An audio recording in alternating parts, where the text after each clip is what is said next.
అరుణాచలంలో ఉన్నటువంటి శివలింగ స్వరూపమే కాదు. అరుణాచలంలో 3 రూపాలతో ఉంటాడు పరమేశ్వరుడు.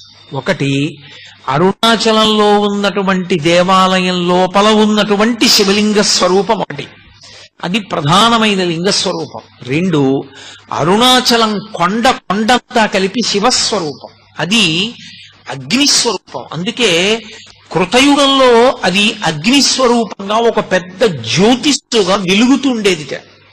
అదే త్రేతాయుగం దగ్గరికి వచ్చేటప్పటికీ మణులతో కూడినటువంటి శివలింగమైంది. అదే ద్వాపర యుగంలోకి వచ్చేటప్పటికి పెద్ద స్వర్ణలింగమైంది. కలియుగంలోకి వచ్చేటప్పటికి మరకత లింగమైంది.